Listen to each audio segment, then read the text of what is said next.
Corporation. After finishing school, she worked as a social worker for the state of Michigan, where she worked for 25 years. Having retired over 30 years ago, she now resides in historical Idlewild, where she's lived since retirement. Her nonprofit organization was established to assist local government and community development and economic development. The mission is to protect, promote, and preserve the history of Idlewild. Ms. Williams.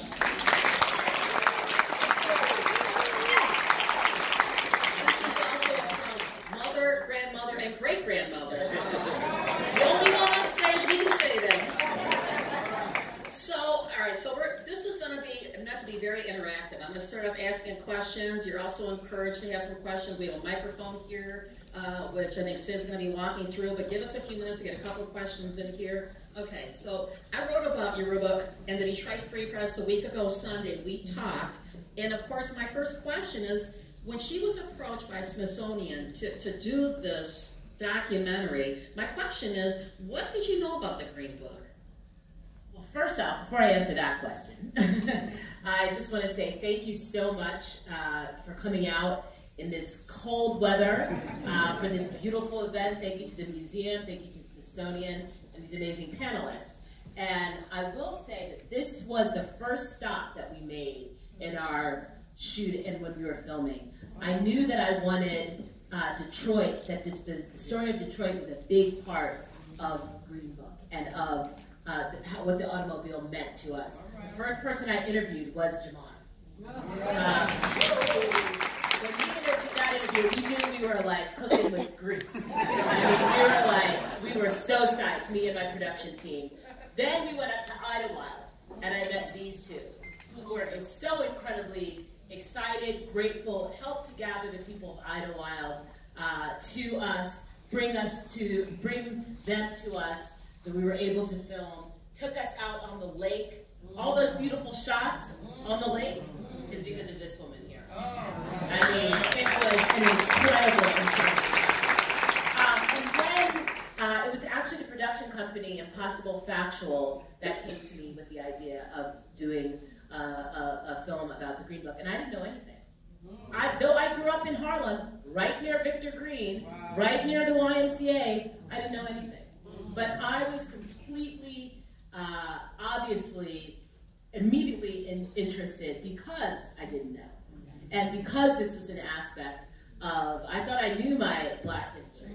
This was a part that I didn't know. And when I started researching and looking into this and we started figuring out the story, this was an opportunity to tell so many different parts of our experience that we don't see on screen.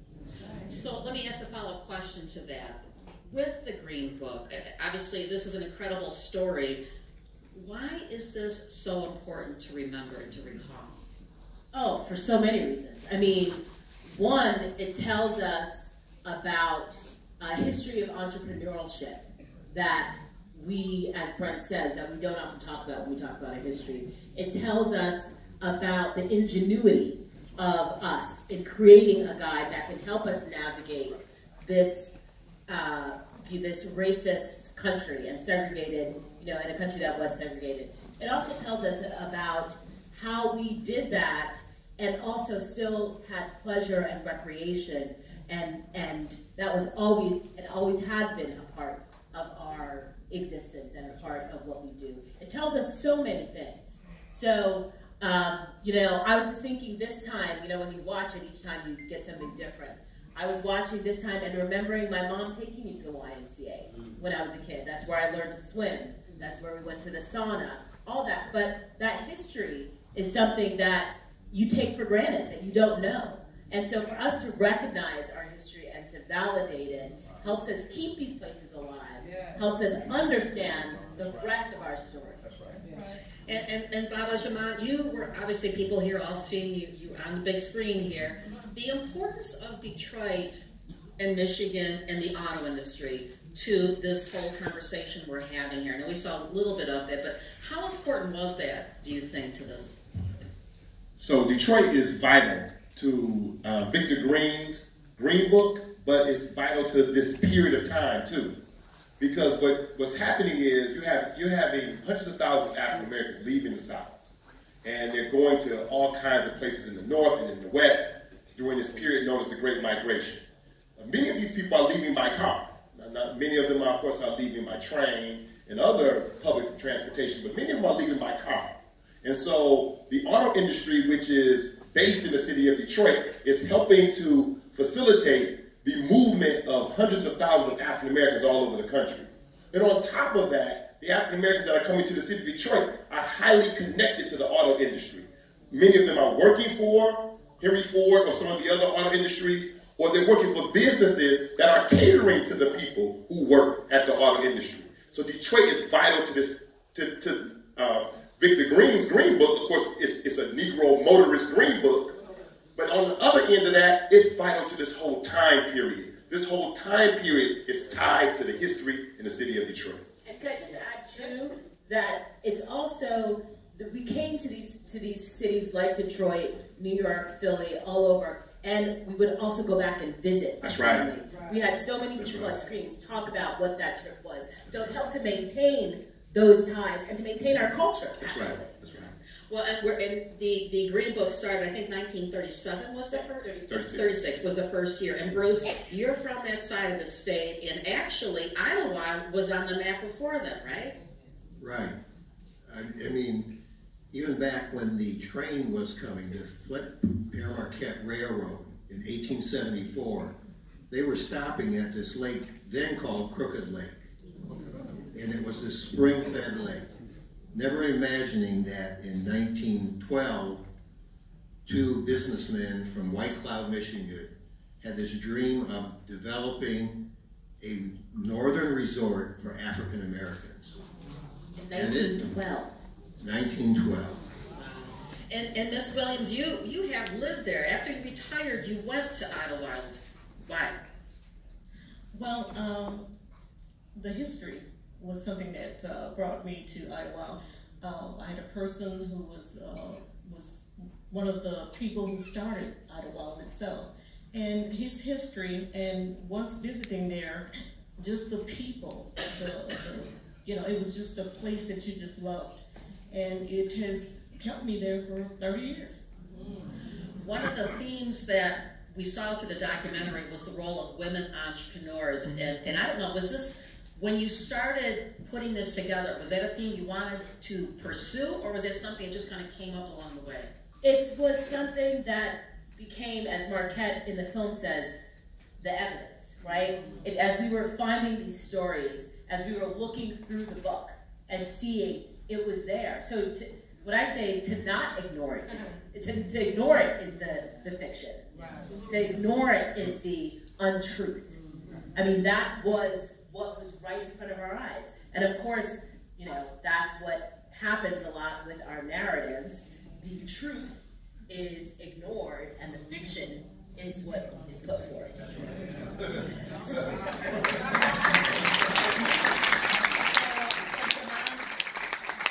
In the documentary, the story of Esso gas stations is really interesting. They obviously deliberately leaned in and pursued the African American market. How did they come about, and did it pay off for them to do that? So Esso Standard Oil gas station had already realized that there was a market for African American consumers, and so one of the ironies, of course, is that there were people who were discriminated against African Americans, even though it would have made them money. But there were some people who were civil rights minded and who didn't want to discriminate on that basis, but there were other people who saw a market for African Americans. And even if they were of the mind of white supremacists, and they were of the mind of being a racist, they saw the idea of African Americans as consumers as a good idea, and so they pressed forward and allowed African Americans to be consumers based on the fact that it would make them money. And so many businesses, not just Esso, but many businesses, African Americans break through on the fact that they are consumers and they are people who can afford to do things. And so that changes a lot of history, and that has a major impact in the city of Detroit. Well, I was just going to say, now in Idlewild, when they started to sell lots, not only could you come to visit but you could own a piece of property. And for $6 down and $1 a month, you could get a 25 by 100 foot lot, but you couldn't build a cottage on it. So you need to buy another lot and another lot. And so that was the start of companies like the Detroit Idlewilders and the lot owners. And so they came from Cleveland, Chicago, Indianapolis, not only to come vacation, but to have a place where they could have their cottage. And Ms. Williams, in terms of your foundation and what you're doing, the economic development front, give us a quick headline on what's going on there today in terms of all of this. Well, one of the things that is happening now, I work with Ferris State, and they built a kiosk that is going to be at the entrance of Idlewild. I try to work with community organizations to assist in programs that they have. To actually, the mission of the Idlewild Community Development is to preserve, promote, and protect the history of Idlewild. So we have actually stepped out to do that, to try to maintain the history of Idlewild because of the great history of the community. So with the production of the documentary that you were doing, there concurrently is a movie totally separate from it. Did you know that movie was being done? What movie could you be referring to? The one that won 3 Oscars last night. No, we had no idea. When we started this film, we knew that there were other projects around. The Green Book was in the zeitgeist. I think a few years ago, especially when the Schomburg Library in New York put them all online, it really created interest. And the work of Candace Taylor, who's in our film, her research around this, and it's coming out with a book as well. But we did not know about the fiction film. I did not know about the fiction film. It wasn't until, I think it was in August when it was at Toronto Film Festival, and it won, a big award, that we started to, hear about this film called The Green Book. And obviously, the timing has worked very well for us. and so that's out there. Dare I ask this question? We don't want to belabor this. Just real quickly. Curious, did you see, and there's been a lot of controversy about the Green Book movie. Did you see the movie and just thumbs up, thumbs down? I did see the movie. I would say, it's not just this movie, but many movies that are about our Black experience. We need to be the ones to tell it. This is told. Well said. Well said. The family of Dr. Shirley has objected to the movie as fiction. The way the Green Book is portrayed is inaccurate. The places that they go to in the film are dumps, not like the places that are in the Green Book that we saw, the finest Black hotel. And also, too, they only use the Green Book in the South in the film, and that is also inaccurate. So it's a fiction film. In your making of your documentary, thank you. Yes. In the making of the documentary, if I were to say to you, what's the one thing you found you were most surprised by during filming that you learned about this? Well, I have to say that everybody that we talked to talked about the community that was built, the parallel universe that someone says. That I did not know. I did not know that this book, with over 30 years of publishing and 9,500 listings, that the web of businesses and people behind it, that it was instrumental to creating and cementing our community. That was the thing that really struck me making the film. You're looking young. I know you're saying, to say something. Say it. Don't so, laugh. What I wanted to say was we're kind of in that parallel universe in the city of Detroit. We're very close to many of the sites in the Green Book, in the 1940s Green Book. So we're around the corner from the Dunbar Hospital. The Dunbar Hospital is in the 1947 edition of the Green Book. We're down the street or kind of around the corner from the Mark Twain Hotel, which was owned by Sonny Wilson. And a little further down is the Gotham. The Gotham was almost at John R. and Mack, and it shows up, of course, in the Green Book. And then across Woodward from the Gotham is the Paradise Theater. All of these places, and the Paradise Theater is now the Detroit Symphony Orchestra Hall. African Americans are running the Paradise Theater from 1941 to 1951. The Gotham opens in 1941, is torn down in 1963. The Pelican Restaurant is 3 blocks away. We're in that parallel universe right here in the city of Detroit. Before the Charles H. Wright Museum was here, we're in an area that was rich in the history of the Green Book. So I mentioned that there's an opportunity for, if you have questions, I'm looking around here. Sid, I'm looking for you, and I don't see you up here. Is there someone with a microphone? Yes. There we go. The question Right down here. Wait for the microphone, please. Does somebody have a microphone? Yes. Okay. Yeah, that's still in Idlewild. The Flamingo Club is still there. Thank you for your time. Thank you for your expertise, your creativity. Thank you all for staying here as well. 2 quick questions that came to mind. I hope someone here has the answer. First has to do with what was in the Green Book. Recently visiting a number of national parks. And for whatever reason, I got the whisper that black people don't visit national parks. So I was wondering, were we allowed? Was that in the Green Book? Those sorts of things. My second question, hopefully they're quick enough, is I'm curious where else the Green Book kind of popped up in popular culture, at least recently. First thing that came to mind was The Warmth of Other Suns by Wilkinson. And I remember reading that a number of African-American families drove to the West, drove elsewhere during the Great Migration, but I don't remember any mention. There is mention in There is, okay. Yes, there is a mention. She talks about it a little bit. Yes, you know, in popular culture, you know, it's kind of anecdotal. Warmth of Other Suns. There's a book by a journalist whose father traveled from between Chicago and California. I'm forgetting the name, but I think it's called The Black Man's Journey in America. They talk about using the Green Book. So it's anecdotal. And then how I found people is by actually just talking to people and finding, you know, doing my research and finding stories. People would say, oh, my aunt, that's how I found Alberta. Oh, I know somebody whose grandmother owned a hotel in Springfield, Missouri. So a lot of it is oral, you know, a lot of it is oral.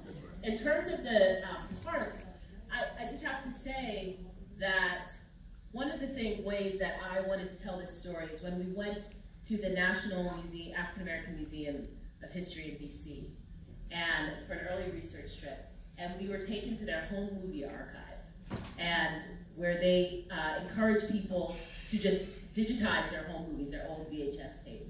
There was incredible footage there, stuff that I had never seen before. People going to these monuments and these parks, and that's how I wanted to tell stories. So your question of we were going to these places, and you know, by telling the film, by showing it, I hope that you see footage that we don't normally get to see, but we have of the road trips that we were taking from way back in the day. So yeah. Let me add just that real quick. One of the people that had a cottage in Idlewild was an early African-American writer, Charles Waddell Chestnut. And there are pictures, if you go online, of him and his wife traveling to Yellowstone. They went to the national parks. So there is some proof right there of their travels and learning. Now there's another question to up here. Hi. I have a question. Does the Green Book list any universities or colleges, HBCUs, and the like? Because at that time, we were going to those colleges, and we were also attending Yale and Harvard and Big Ten schools as well. But it doesn't say whether they list any universities in the book. I don't think so. I mean, I can't, you know, you can, as I said, anyone is welcome to go through, just Google Schomburg, Greenberg, comes right up, Green Book comes right up. But I don't think that universities are educational institutions. It was more places that, you know, served us as travelers. I'm from Norfolk, Virginia, and 2 people in the Green Book. One lived on right down the block from me, Mr. Russell, who owned Russell's Grill on Church Street in Norfolk, Virginia. And Mrs. Bonnie McEachin owned McEachin's Hotel, and all of the top athletes, the entertainers, and all of the persons came and stayed at a hotel. In 1954, I was on the state championship football team, and we had a banquet at her hotel. It was a beautiful reception, beautiful activity. Just wanted to say that was part of the Green Book. Thank you for sharing. Right. I was going to say, we touched on it a little bit, but how do you think entertainers and sports teams, where did they stay? They stayed at these places. That's how they were able to perform in these cities, because there were Black businesses that gave them a place to stay. Okay, any other questions up? Anyone raise their hand? Over here. Okay, hold on. Microphone there. We have a mic up here. Okay. Question. I was just wondering, how were additions made to the Green Book? Was it through Dr. Green's his own travels and he would kind of note the businesses, or was it through travelers, basically writing him letters saying, include this business in the directory? Did people have to pay to include their business? How were they? Absolutely, great question. Yes, he was like the original crowdsourcer. So initially he was a postal man, so he got the Black postal workers he would say, he had a network, he would say, hey, where are the Black businesses where, as you make your rounds. And then he encouraged people in the book to advertise in it. He would say, hey, we're looking for places in North Dakota. You heard that story about North Dakota. In other states, other cities, to advertise. And yes, they had to pay. It was a marketing tool. Hello. Hi. So watching this kind of reminded me that I remember my granny mentioning the Green Book, but she rode motorcycles. And so she talked about going on motorcycle trips, through to Indiana and these places, and you have to be very careful, but on top of that, riding a motorcycle adds to that. And I just wonder if you did encounter any stories like that of unconventional or untraditional, rather, travel by Black people and Black families. I haven't. This is the first I've heard of the motorcycle, which is awesome. If we had known, we would have wanted to talk to your grandma. But I think the larger point is people used it who traveled in car. People also used it who were traveling by train, by bus. By motorcycle. I mean, it was the guide that that told us where, the places that we could go, that would serve us and that we would be safe. So that makes total sense to me. Hi. Hello, go ahead. Okay. I just wanted to, maybe don't have a question, I just want to make a statement to thank you for bringing this to screen, because it actually embodied my entire life. I remember going to Idlewild as a young child. My parents would take me, and that's the first time I saw fish in the lake. I was swimming, and they were in the water. We was scared me to death. Stuff that you remember, we would stay in the log cabins and things like that. And just recently, in the last 5 years or so, we started to do an event they called the Oasis. With the tents, and the gentleman that owned the property was in the film. So we said we'd come, and what he's doing is bringing a bunch of us up to come and celebrate being in Idlewild and looking at property and trying to revive it. One of my first trips on the way there, I was speaking with my aunt on the phone the entire trip, and she would just give me bits and bits of history of all the different things that would go on in there. And so I just wanted to thank you for bringing that to the screen for everybody to know. As you've traveled around the country doing town halls like this, how much have you heard these kinds of stories? Oh, everybody. I mean, we hear a lot. Places that we were not able to profile in the film. I was just in Pittsburgh recently. I mean, all these places in LA, all over the country. I mean, this book was all over the country, and I just met someone here tonight. I don't know if she's still here, who used the Green Book in Mexico. Hi. Perfect segue. Yes.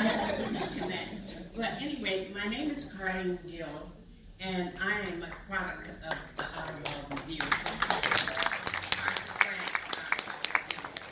But I am Ferndale, Michigan, which Ferndale was ordered by Ford Motor Company, and my father migrated here from the British Islands, St. Vincent Island. And so while I was on 8 Mile in a dirt road way off back in those days, I became a model, and then I applied to be with the Arthur Bragg's Ottawa Review. And so I was a showgirl. I was one of the Fiesta dolls, and I'm quite sure.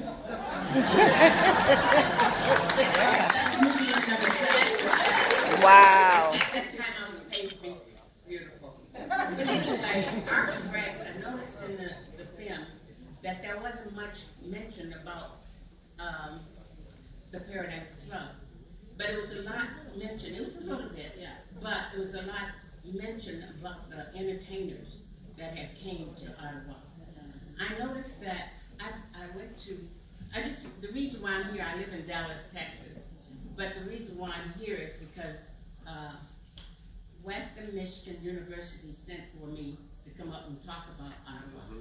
So in the meantime, then Teresa asked me to come here and told me about what was happening here. Awesome. And I said I'd be very interested in knowing.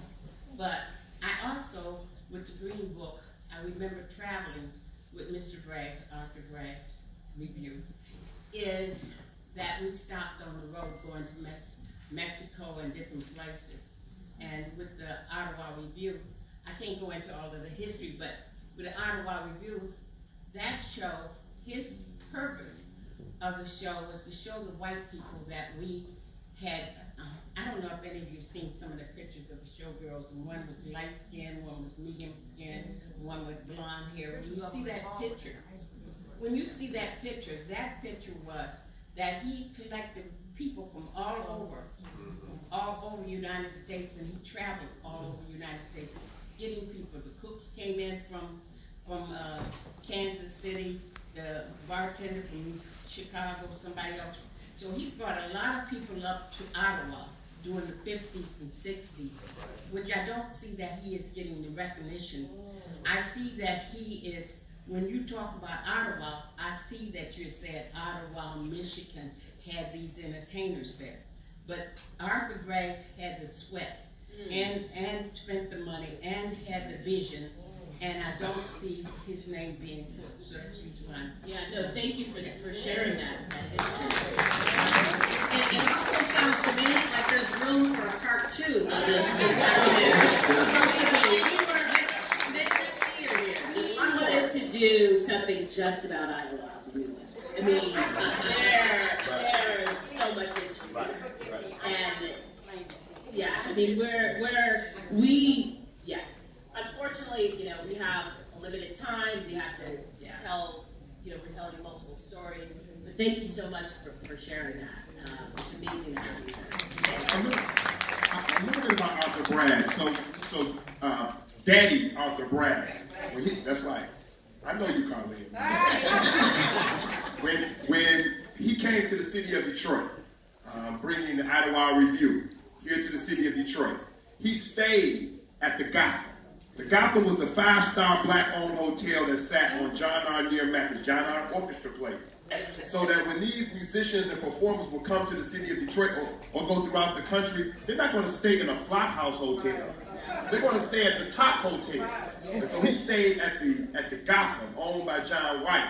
The receptionist at the time that he stayed there was Marla Gibbs, who you know as Florence on the Jefferson.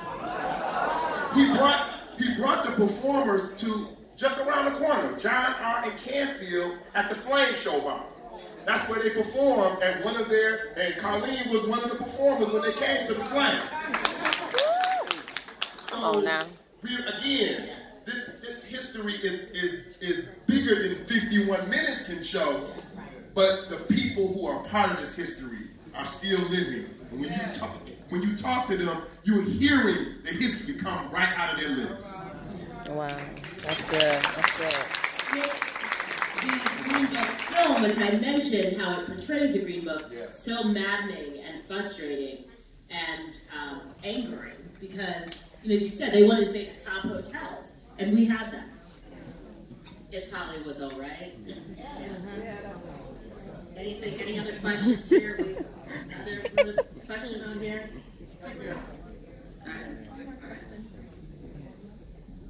I thank you a million times for enlightening us who have been here for a long time, did not know a lot of the history.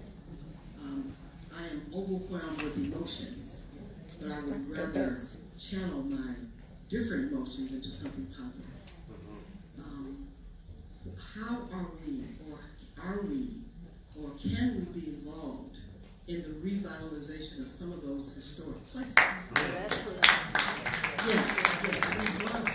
we must take this as a call to service, Call to action. In terms of helping to revitalize some of those places for my kids, my grandkids, my great-grandkids. So how is that?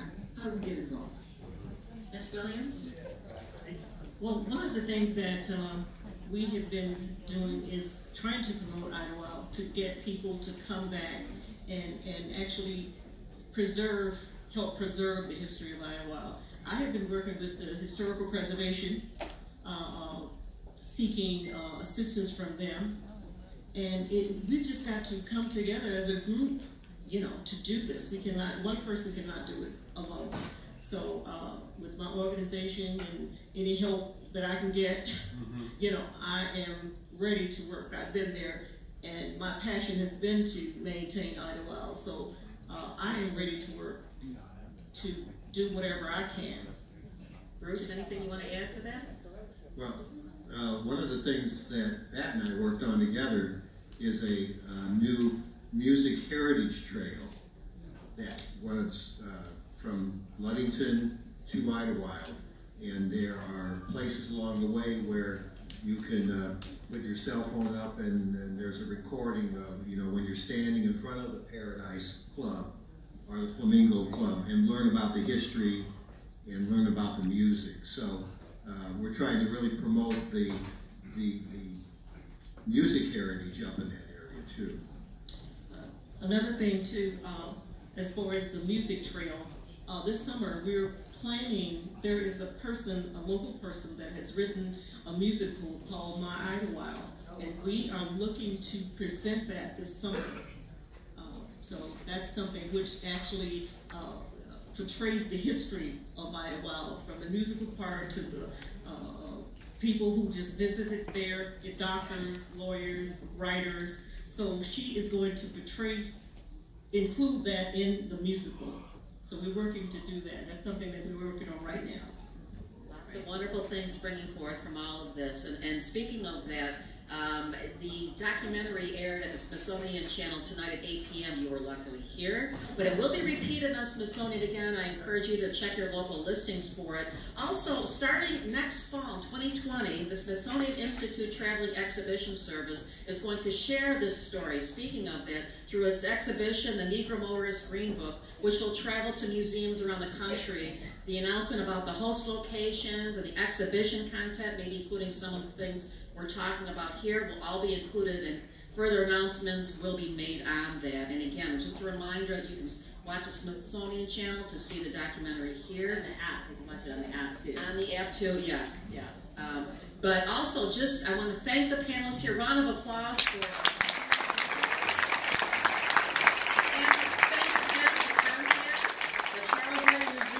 Smithsonian Channel for everything here, and we hope everyone enjoyed the conversation. Anything else anyone want to add here?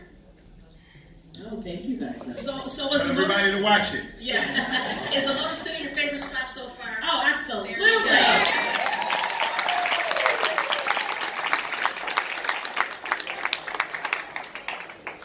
night, everybody. Thank you so much.